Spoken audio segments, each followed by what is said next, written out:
The New World Order is not conspiracy talk. It's hidden in plain view. Today we'll talk about it.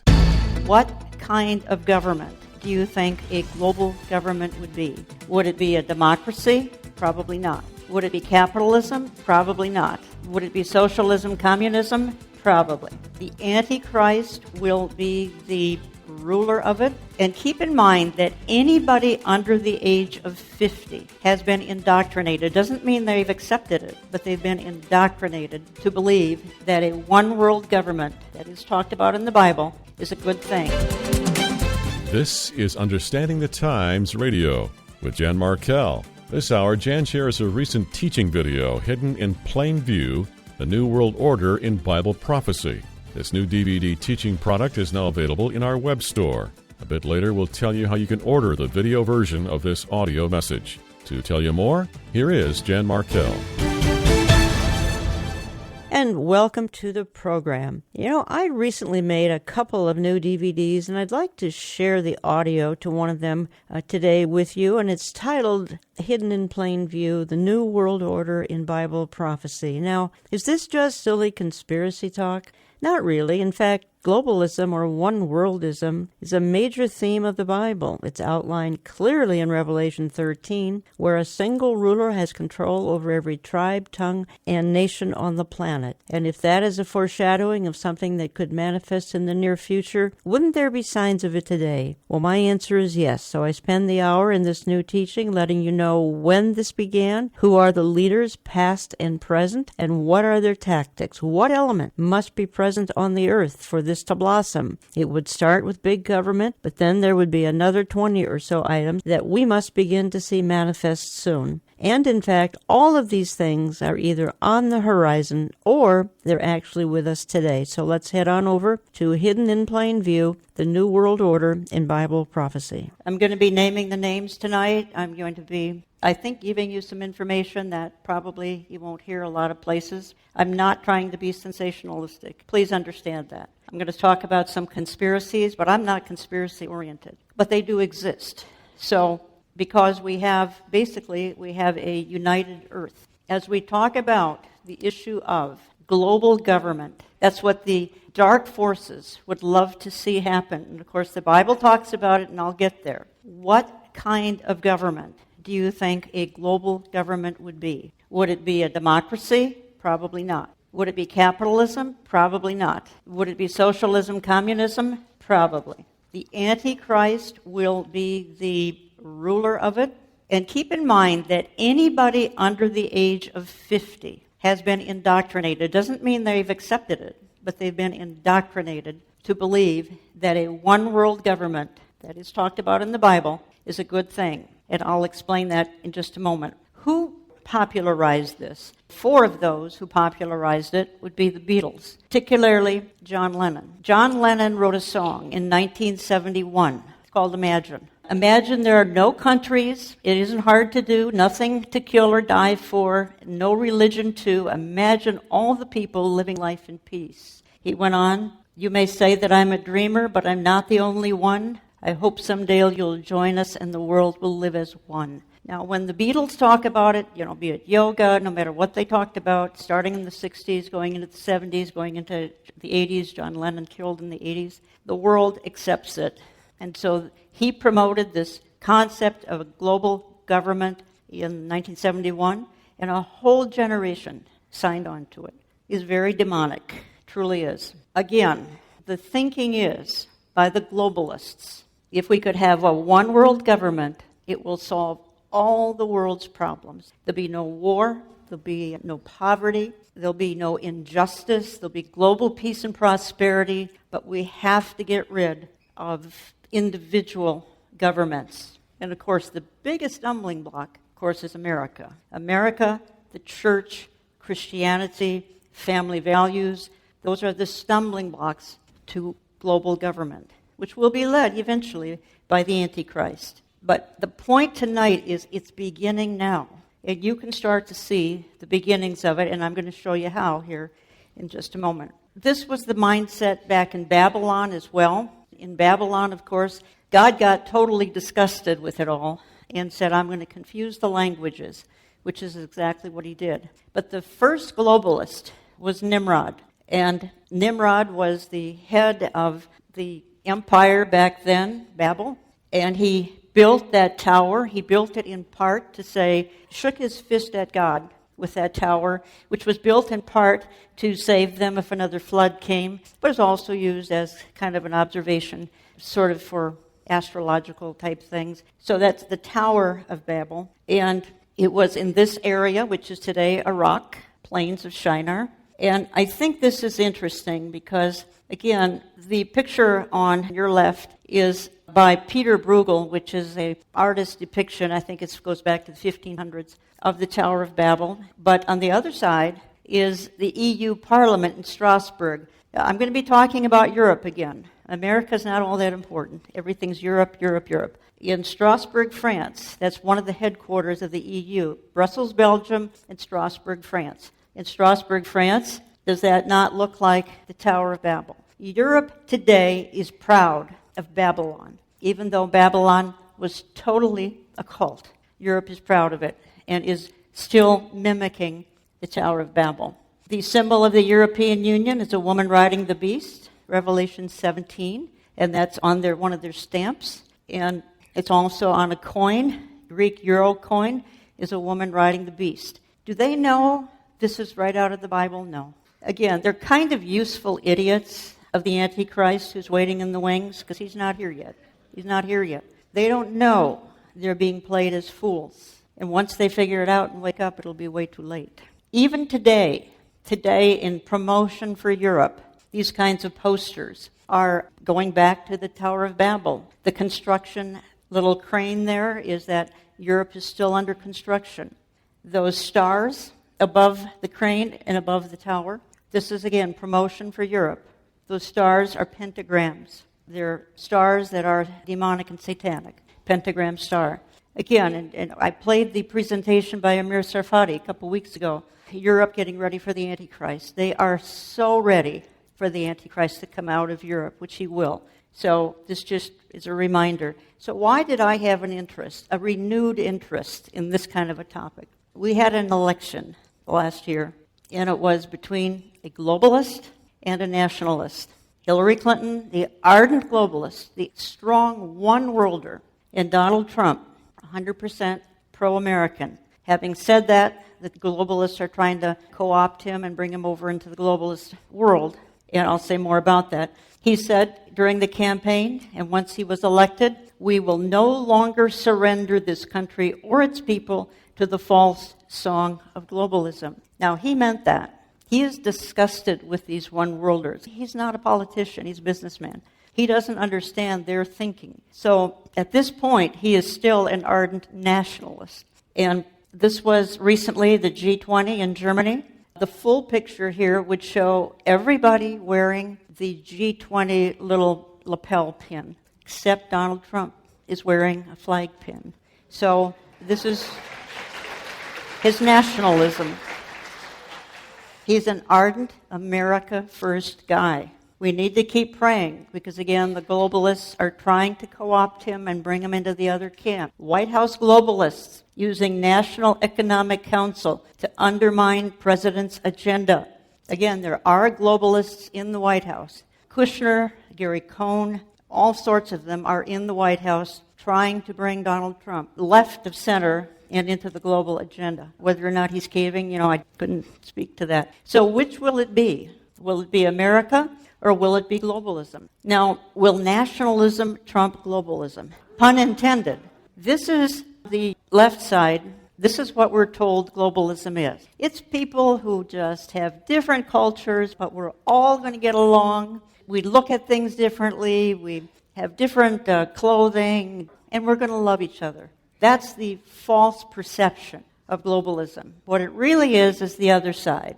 And I hate to be conspiratorial, but I'm going to be. It's men sitting in dark rooms, dark smoke-filled rooms, scheming up evil and scheming ways to bring the world together, ultimately under the Antichrist. Okay, now, Brexit happened a year ago. June 2016, Brexit happened. Great Britain said we don't want to be a part of the EU anymore. Headlines said the future of globalism stands at a crossroads because of Brexit. So we saw Polish experts. Europe is at the end of its existence. Western Europe is practically dead. Believe me, this is convenient for the Antichrist who will come out of Europe, the fact that Europe is practically dead. The Antichrist will come out of this empire and stabilize it eventually. He may even be on the scene. As a matter of fact, I think he is. Where is global government in the Bible? Let me read at least the most prominent couple of verses, found in Revelation 13, 6 and 7.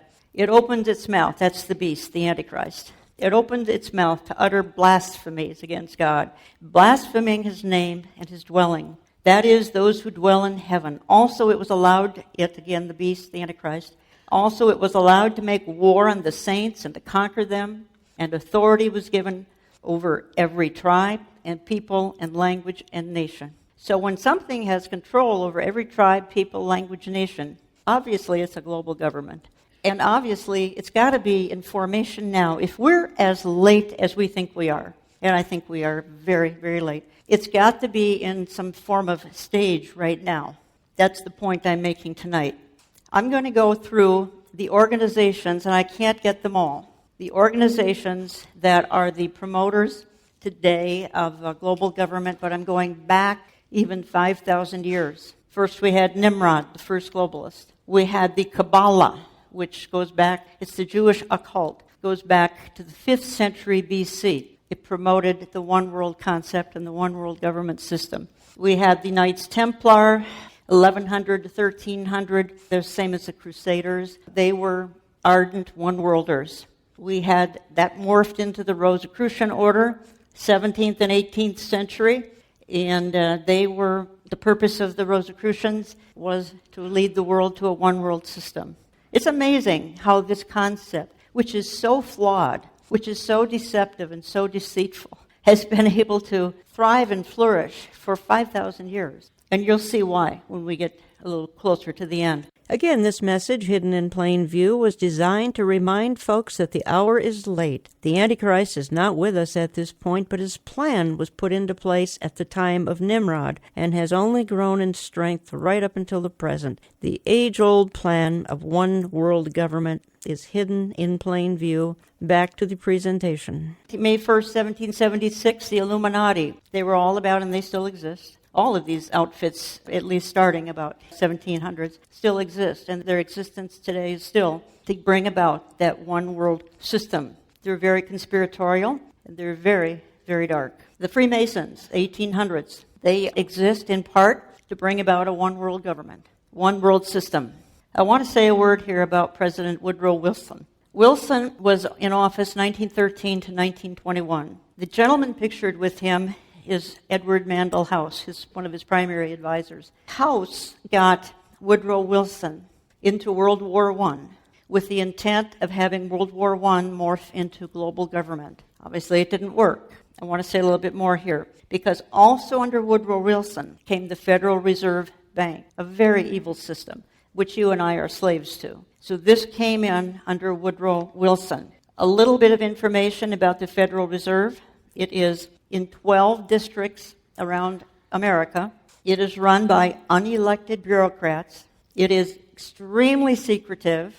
It is the Constitution does not mention a central bank. It can create money out of thin air by people who aren't elected. These are bureaucrats who appoint themselves heavily. It devalues our currency.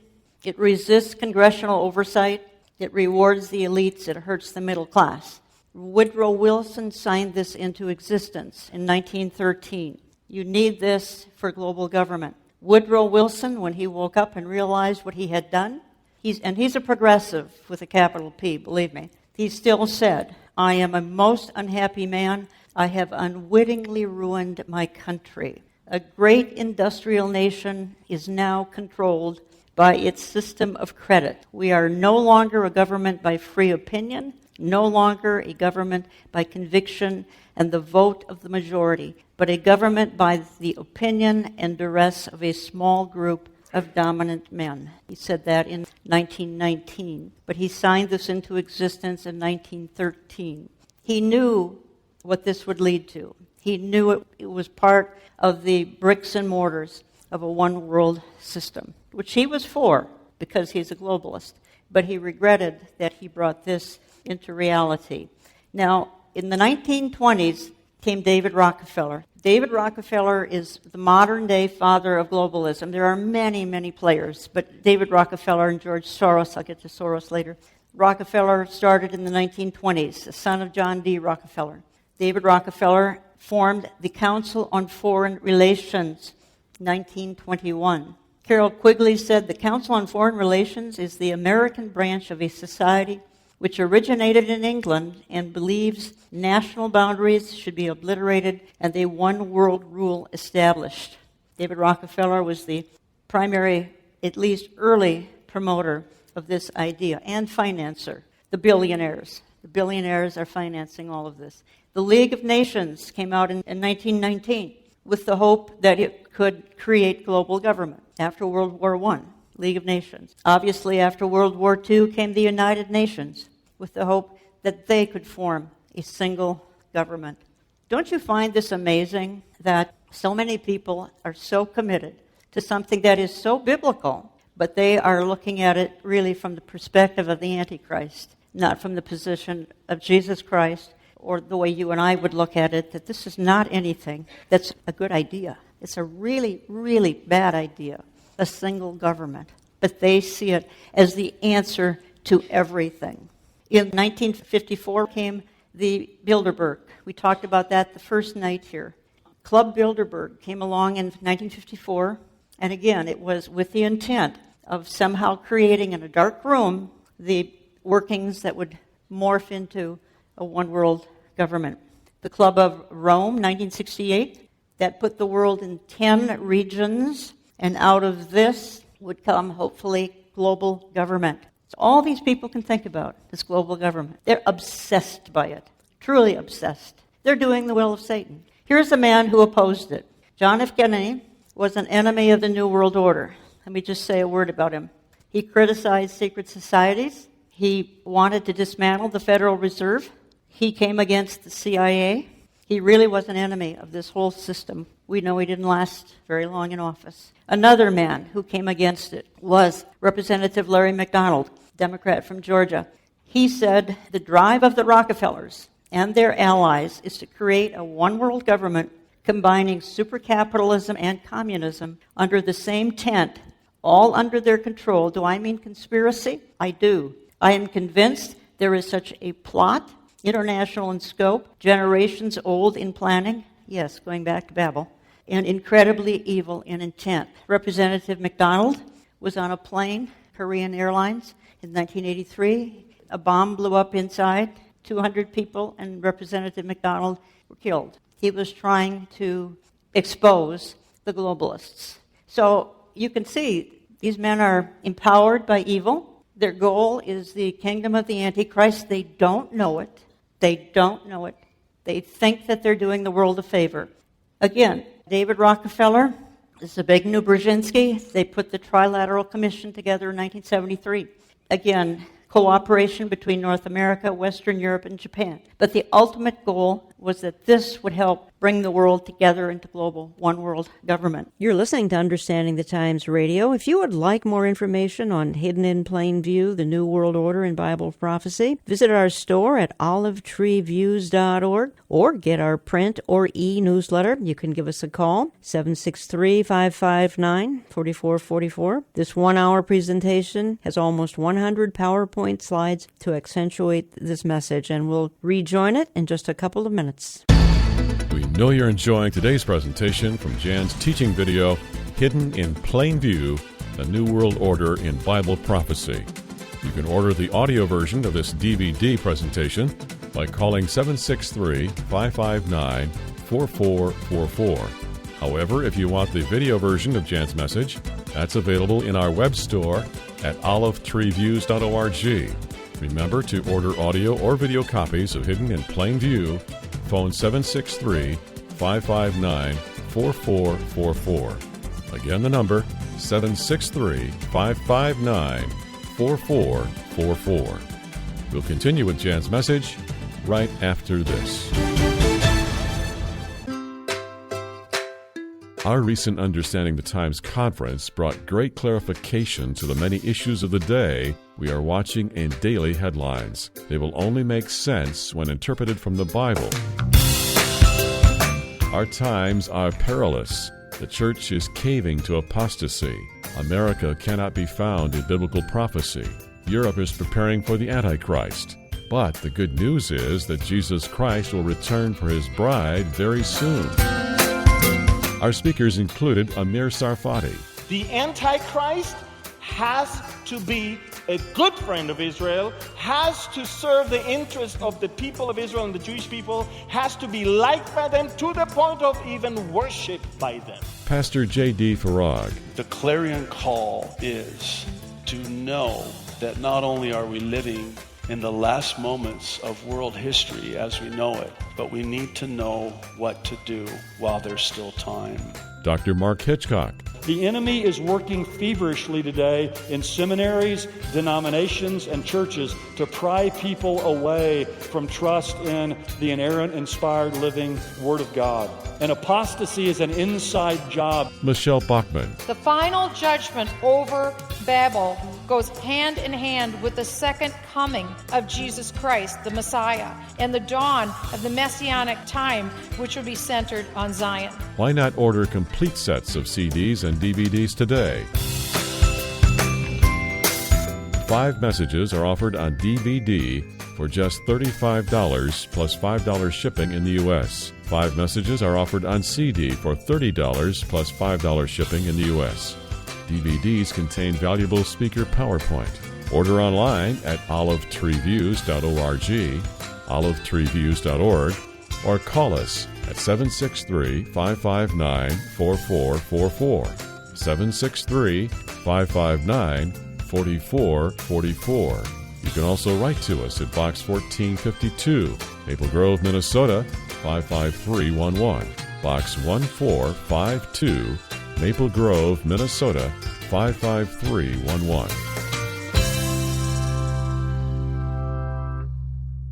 He says all we need, this is David Rockefeller, all we need is the right major crisis, and the nations will accept the New World Order. What could that crisis be? It could be one of a number of things. It could be financial. It could be terror-related.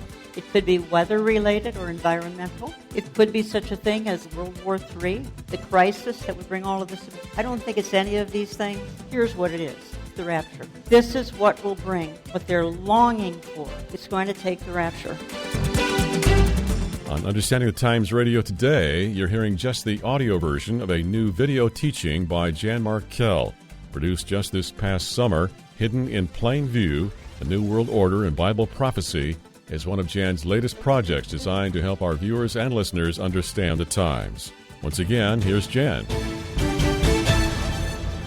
We're going to continue with a new DVD presentation I've recently made, Hidden in Plain View, The New World Order in Bible Prophecy. This message was designed to remind folks that the hour is late and that dark forces today would like to insert their own one-world system to stop God's coming millennial kingdom. And the schemers of this plan think it will bring about world harmony. They cannot see it. It will be an Orwellian nightmare that is forming even now. Let's get back to Hidden in Plain View, The New World Order in Bible Prophecy. Okay, the Vatican. Can't talk about globalism without talking about the Vatican. They're a huge player. And John Paul, back in the 80s, said, by the end of this decade, we will live under the first one-world government that has ever existed in the society of nations. A government with absolute authority to decide the basic issues of human survival. One world government is inevitable. He's right. It's going to be under Antichrist. I don't think he understands that, but it is inevitable. Pope Francis is called the vicar of the New World Order. He's called that by secularists. He's totally committed globalist. He's a socialist. He's probably a Marxist, but he definitely is not spreading the gospel. And here we have Time Magazine, the new world pope, the new Roman Empire, and 12 times Pope Francis has openly promoted a one world religion or a new world order. Now, is he going to be the false prophet? Again, we don't know. It's a little foolish to go there. It's pure speculation. I think He's a very likely candidate. He's also aging, so if he's going to be it, we need to get the show on the road here. Again, the church is not present to witness either the Antichrist or the false prophet. We are removed in the rapture. Only when the church is removed can these evil men come on the scene. Yet we are to discern the times. So if we're to discern the times, then I'm saying this scenario is building and building and building. It began in Babylon. It morphed into the Rosicrucians, the Illuminati,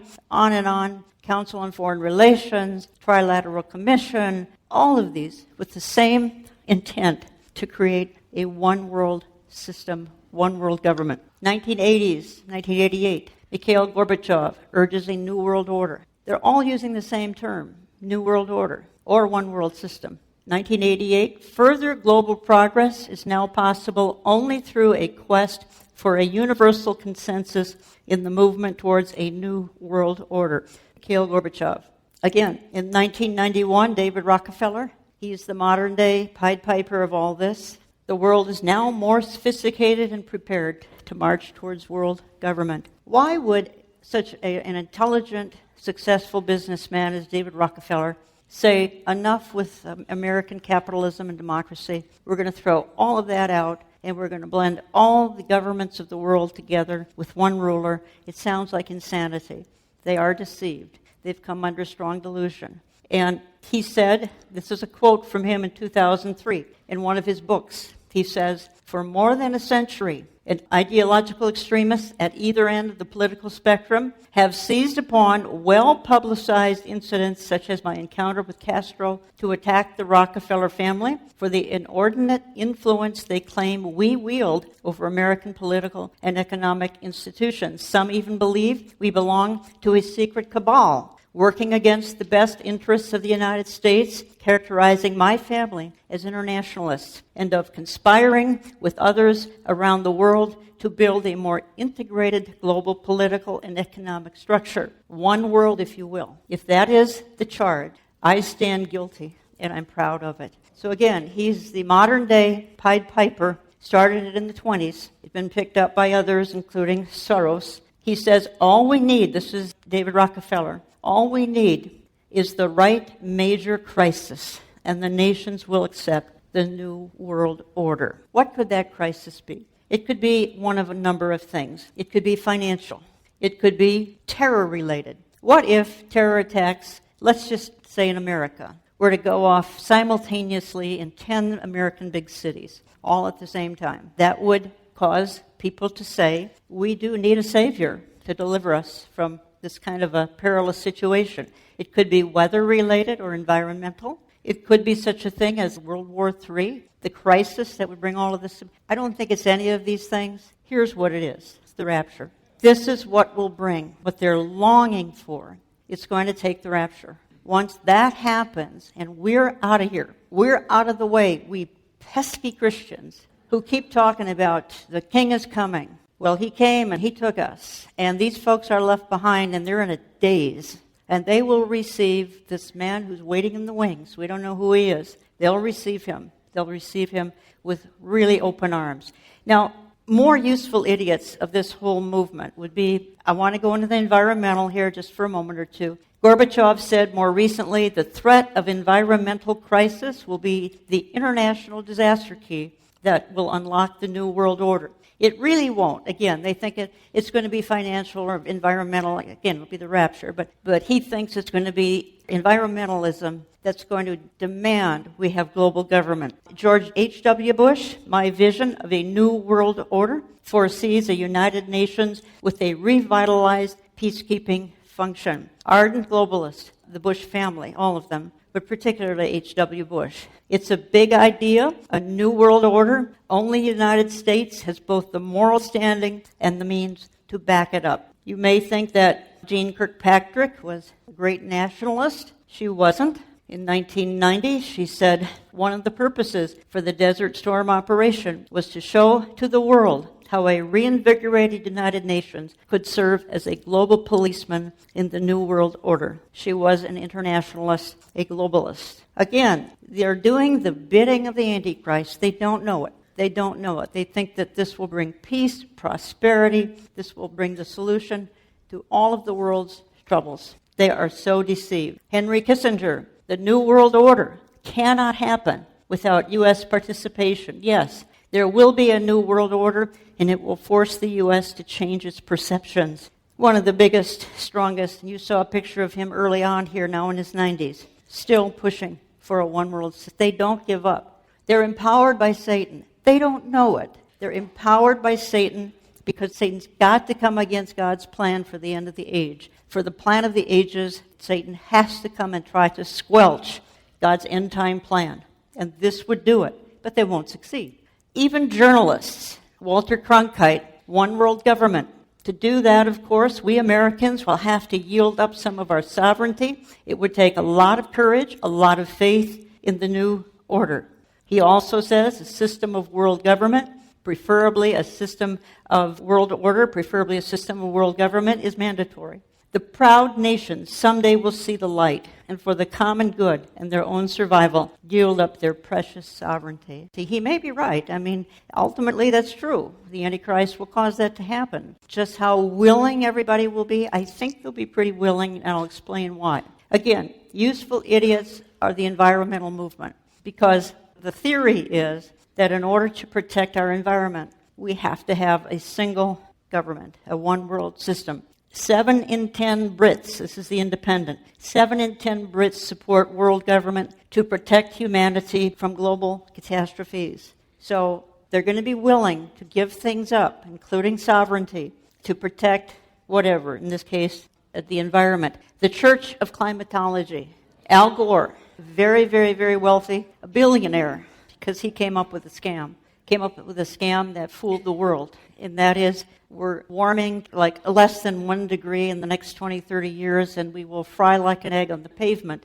if we don't do something about this kind of global warming, climate change. And then you've got evangelicals going along with it. You would think, and I'm all for taking care of creation. Please don't hear me say that we shouldn't be taking care of creation, but we've got outfits, evangelical outfits like Restoring Eden. Folks, we can't restore Eden. Give me a break. We can't do it. We can't bring Eden back. We are a society that's declining, a culture that's declining, a planet that's declining. We're not going to go back to Eden. But you've got an evangelical outfit, Restoring Eden, evangelical environmental network. They exist to stop the world from frying, all of us from frying. It's bogus science. It's not even a fact. But Al Gore fooled everybody some 10 to 15 years ago, 20 years ago, and this is the result. But it's playing into the hands of the globalists. Now, recently, Donald Trump pulled out of the Paris Climate Agreement. Why? He's not a globalist. He's a nationalist. He said, I'm America first. Because I'm America first, we're not going to be in this treaty, this Paris Climate Agreement. We're not going to be in it. I've got to look out, he said, first for Pittsburgh, then for Paris. So he pulled out, and it's because he's a nationalist. Again, Romans 1:25, they gave up the truth about God for a lie, and they worshipped God's creation instead of God. And that is what these environmentalists are doing. Because they're basically leftist, godless people, they don't really have a God. They've turned the environmentalism cause into their God, and they're worshiping the creation instead of the Creator. Again, you've got some evangelical outfits who are at least playing along in this, which is, I find really, really tragic. We have this presentation on DVD. I'll say more about that as we head into the end of the presentation, Hidden in Plain View, The New World Order in Bible Prophecy. Check it out in our store. Give us a call. I'll say more about this later. Okay, globalist in chief. David Rockefeller just died. He died in the last 6 months. Zbigniew Brzezinski died in the last 6 months, I think. So we've still got George Soros, well into his 80s, says the main obstacle to a stable and just world order is the United States. I said that as I opened the program.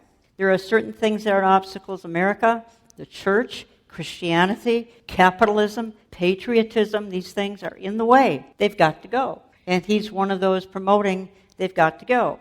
They thought Hillary Clinton, ardent globalist, was going to win last November. Obviously, they were shocked.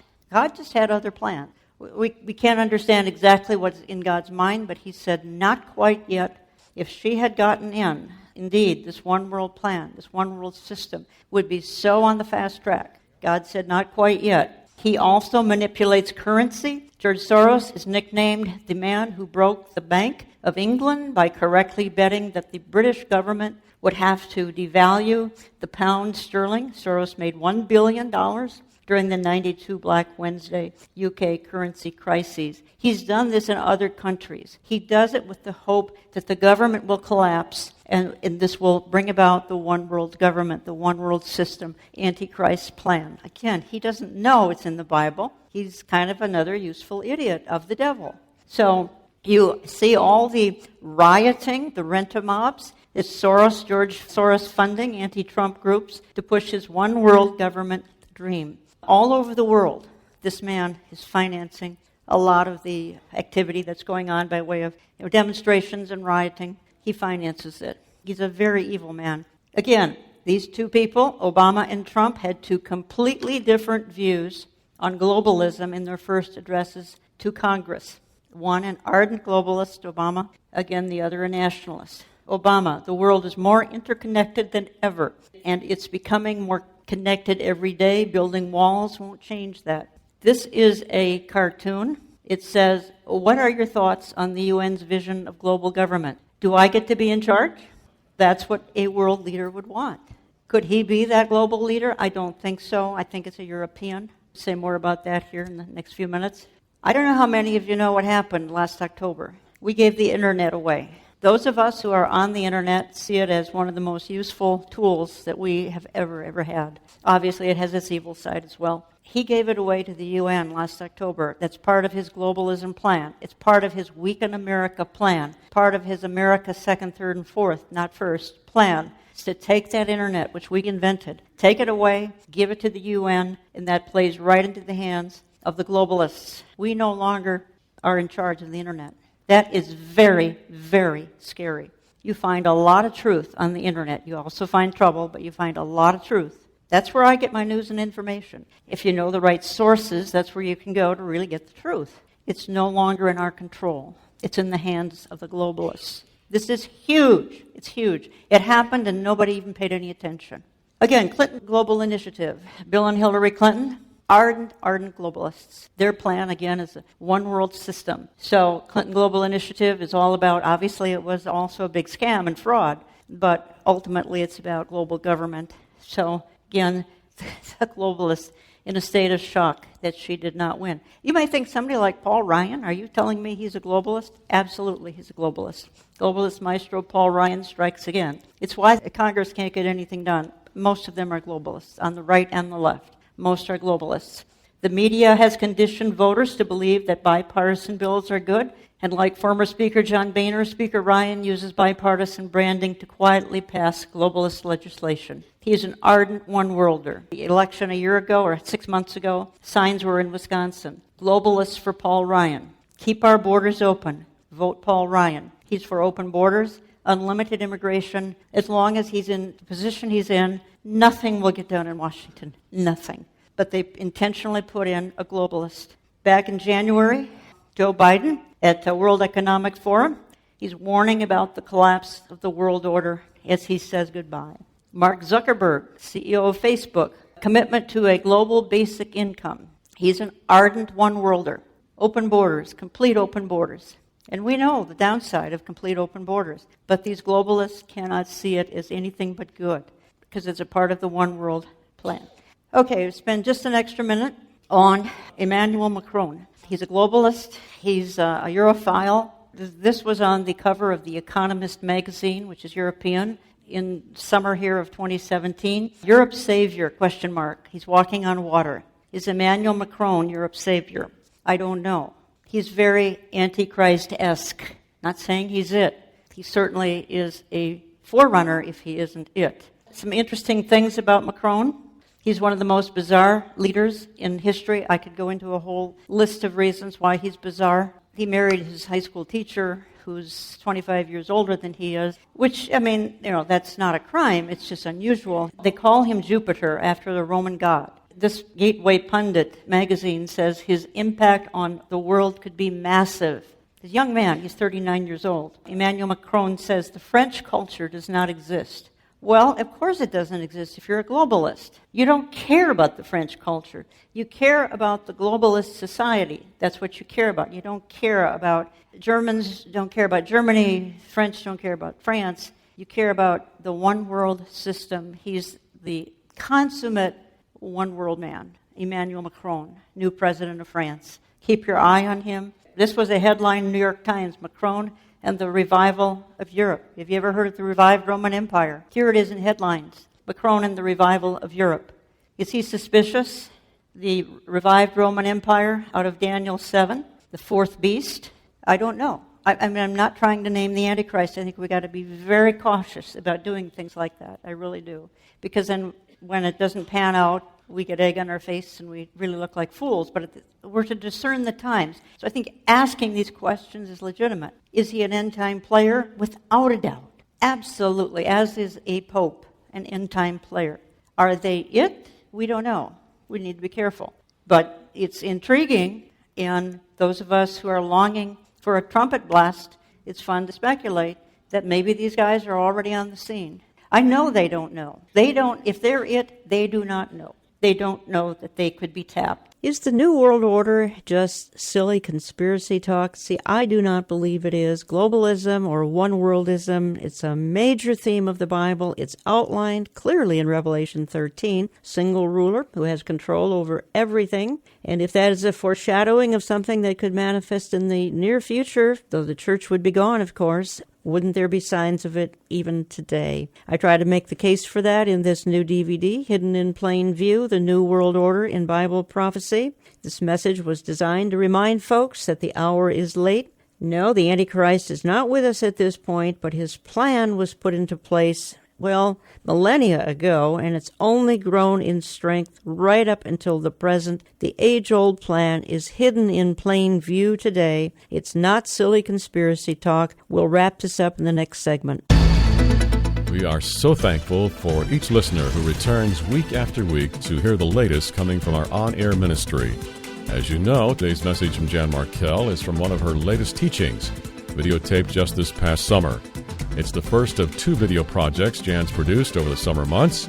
We encourage you to check out all of Jan's latest video teaching products in our web store. Visit us at olivetreeviews.org.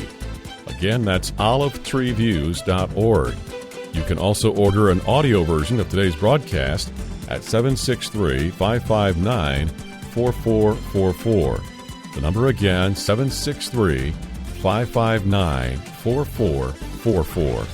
Hidden in Plain View, The New World Order in Bible Prophecy concludes in just a moment. Please stay with us.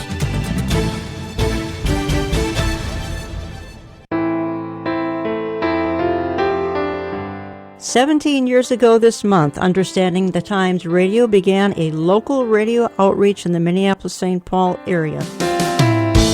We started with just 1/2 hour a week and featured an interview format. A few months later, we expanded to 1 hour live, and a year later, we began our syndication efforts.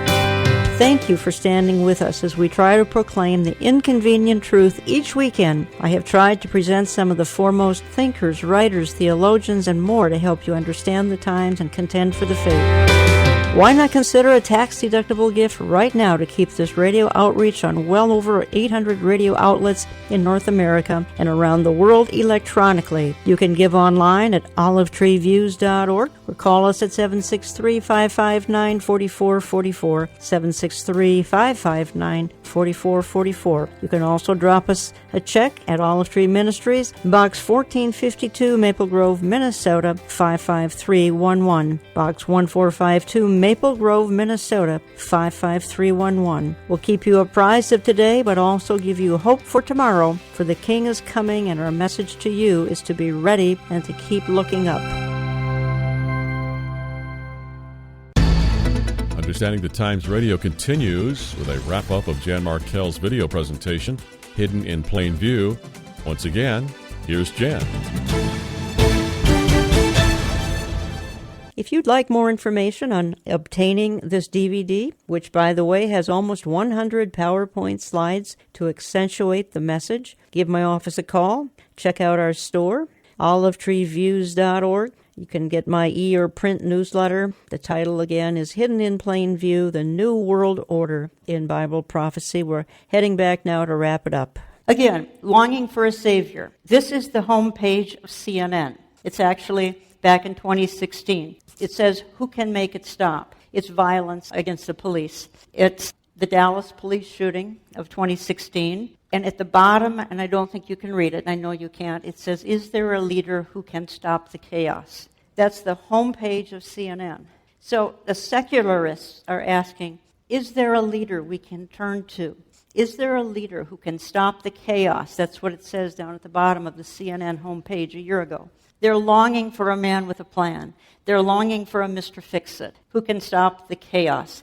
Arnold Toynbee, British historian, said the nations of the world are ready to give the kingdoms of the world to any one man who will offer us a solution to the world's problems. Any one man. We'll give him the keys to the kingdom. Just solve our problems. Henry Spock was part of NATO. He said back in 1957, what we want is a man of sufficient stature to hold the alliances of all people and to lift us out of the economic morass into which we are sinking. Send us such a man, and be he God or devil, we will receive him. Spock said that in 1957. How much more of a desperate situation is the world in now compared to 1957? I keep hearing the 1950s were a pretty safe time of happy days and things like that. But this man is saying they're so bad in the 1950s, send us somebody, be a God or devil, will receive him. And things are exponentially worse than they were back then.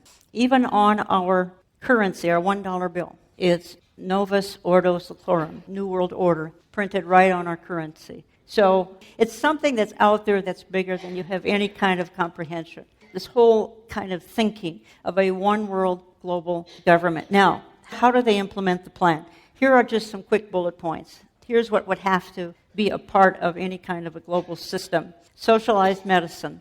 Again, this is why the push, and if the Republicans don't get their act together, we're going to have socialized medicine. I have a feeling it's going to happen. But that has to be a part of any one world agenda. Gun control has to be a part of any global agenda. Big government, of course. For all countries, not just America, all countries have to be controlled by their government. And Europe is already that way. Donald Trump got in the way of the plan here in America. High taxes have to be a part of the scenario.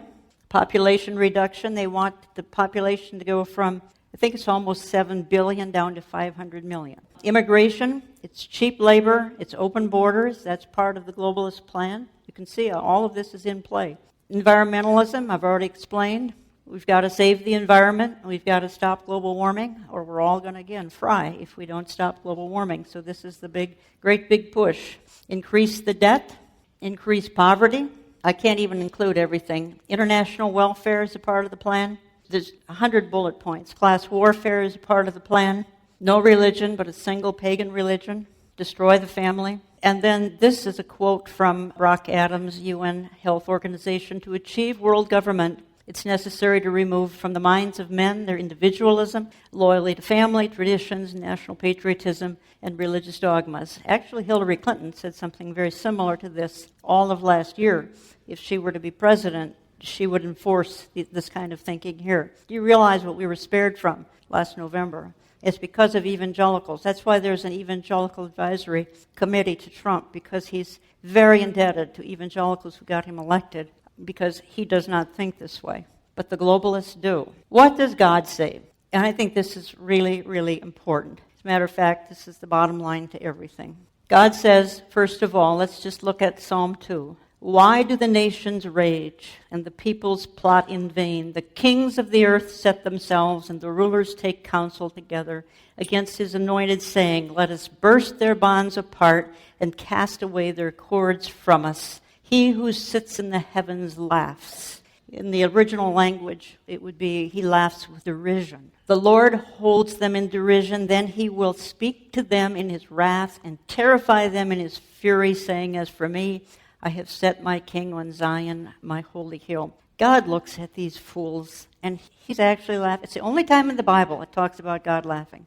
It's when he's looking at these world leaders and their silly plan to undo him and install this single global government, which will happen for 7 years, the 7-year tribulation. It will happen. Ephesians 6:12, we wrestle not against flesh and blood, but against principalities, against powers, against the rulers of darkness of this world, against spiritual wickedness in high places. These men are heavily demon-possessed who are trying to bring about this new system. They do not know that they're serving the Antichrist, who isn't on the scene yet.